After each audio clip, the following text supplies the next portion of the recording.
2007년 영국 돈커스터에서 모범생이었던 소년이 사라진 사건입니다. 앤드류 고세는 9월 14일 오전 기차에 탄 뒤 실종됩니다.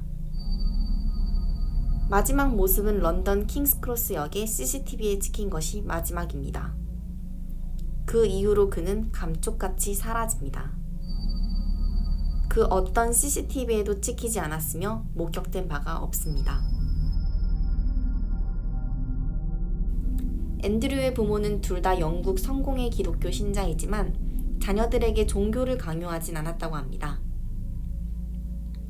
또한 그는 컵스카우트였지만 그의 아버지에게 실종되기 몇 달 전 더 이상 그 그룹에 참여하지 않겠다고 말했습니다.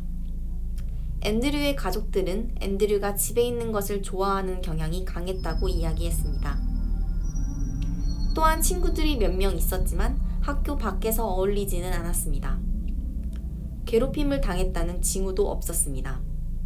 전형적인 얌전하고 반듯한 우등생이었습니다. 앤드류는 학교 수업에 100% 출석 기록을 가지고 있었고 상위 5% 영재 프로그램에도 참여했고 각종 시험에서 연속 A를 받기도 했습니다. 앤드류는 실종 당시 14살이었지만 나이에 비해 작아 12살 정도로 보였다고 합니다. 사건 당일 앤드류의 행적은 이렇습니다. 실종 당일 보통 앤드류는 평소 제 시간에 깨어있는 편인데 이날은 특히 끼기 어려워했으며 짜증스러워 보였다고 그의 어머니가 증언합니다. 9월 14일 오전 8시 5분 가족들의 배웅을 받으며 스쿨버스를 타기 위해 집을 나섭니다. 하지만 앤드류는 버스를 타지 않았고 집 근처 공원으로 향했습니다. 그리고 스쿨버스를 타는 대신 지역 정비소에 있는 현금 인출기로 가서 200파운드를 인출합니다. 그의 계좌에는 214파운드를 가지고 있었는데 현금 인출기는 20파운드의 지폐만 인출이 가능했기 때문에 그는 거의 전 재산인 200파운드를 인출했습니다. 그리고 그가 집으로 돌아오는 모습이 이웃의 CCTV에 포착됩니다. 그리고 부모님이 출근할 때까지 기다린 뒤 곧바로 집으로 돌아와 교복을 평상복으로 갈아입고 교복은 세탁기에 넣습니다. 그리고 지갑과 열쇠, 게임기를 가방에 챙겨 집을 나왔습니다. 그는 여권이나 다른 소지품은 챙겨가지 않았다고 합니다.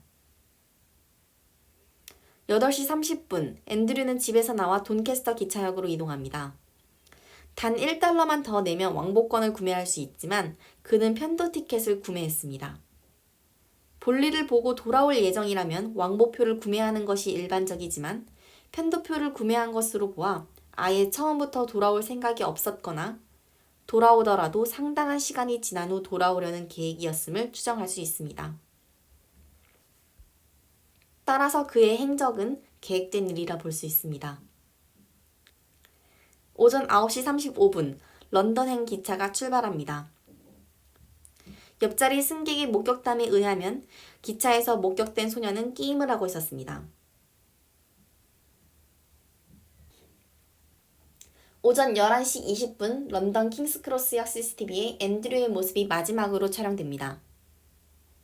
마지막 모습에서는 목적지가 분명한 듯이 두리번거리거나 당황하는 모습은 전혀 보이지 않았습니다. 앤드류가 학교 아침 수업에 참석하지 않았을 때 그의 담당 교사는 부모님에게 연락을 하려고 합니다. 학교 측은 그들이 앤드류의 부모에게 앤드류가 출석하지 않았다고 메시지를 남겼다고 주장하였습니다. 그러나 확인해보니 등록부에 적혀진 앤드류의 위나 아래에 있는 엉뚱한 부모의 번호를 눌러서 메시지를 남겼습니다. 따라서 앤드류의 가족들은 그의 실종 즉시 알아차리지 못합니다. 그날 저녁 앤드류의 가족들은 앤드류가 비디오 게임을 하기 위해 지하실에 있거나 방에서 숙제를 하고 있다고 생각하며 저녁을 먹기 위해 앉았습니다. 앤드류의 부모가 앤드류의 친구에게 연락을 했을 때 친구는 앤드류가 오늘 학교에 오지 않았다는 것을 알려줍니다. 그리하여 저녁 7시쯤 경찰에 신고하고 경찰이 출동합니다. 앤드류의 누나는 처음에 완전히 충격에 빠졌다고 증언합니다. 처음에 가족들은 학교 가는 길에 앤드류에게 무슨 일이 생긴 것이라고 생각했다고 합니다. 그는 성실한 타입이어서 학교에 100% 출석한 학생이었고 빠진 적이 없기 때문입니다. 그가 학교에 의도적으로 가지 않았다는 것을 알았을 때 훨씬 더 걱정스러웠다고 증언합니다. 앤드류의 가족들은 증거를 찾기 위해 학교와 인근 지역으로 가는 길을 모두 찾아가 보지만 아무것도 찾을 수 없었습니다. 3일 후 앤드류의 기차표를 판 여자가 그를 기억해냅니다. 보통은 왕복 티켓을 구매하는데 그는 왕복 티켓을 거절했기 때문에 기억했습니다. 앤드류의 친척들은 런던에 살고 있기 때문에 편도 티켓만 구매한 것은 이상하지 않았습니다. 그래서 초기에는 친척들이 머물고 있는 런던의 지역을 집중적으로 수색합니다. 또한 앤드류는 박물관 전시회 등을 구경하는 것을 즐겼기 때문에 대대적으로 런던 박물관 주변에 실종 전단지를 붙이면서 앤드류를 찾기 위해 노력합니다. 그 외에도 앤드류가 갈 만한 런던 내 공연장, 콘서트장, 동성애자 커뮤니티 등을 찾아가 보기도 합니다. 심지어는 수중 음파 탐지까지 동원합니다. 당시 앤드류는 이메일이 없었고 핸드폰도 없었기 때문에 디지털 탐지가 불가능했습니다. 아버지는 아들이 살아있을 거라고 믿고 계좌에 돈을 더 입금했지만 그 후 출금 기록은 없습니다. 또한 앤드류는 실종 당시 열쇠를 가져갔기 때문에 가족들은 혹시나 하는 마음에 집에 자물쇠도 바꾸지 않았다고 합니다. 가족들은 10년의 세월이 흐른 앤드류의 모습을 예측해서 몽타주 전단지를 만들어 지금도 영국 곳곳에 배포하며 애타게 찾고 있습니다. 어떻게든 아들을 찾기 위해 백방으로 노력했지만 10여 년이 지난 현재에도 아들의 생활 반응은 전혀 없습니다. 정말 안타깝게도 소년의 아버지는 직장도 그만두고 심각한 우울증에 시달리다 자살 시도까지 했다고 합니다.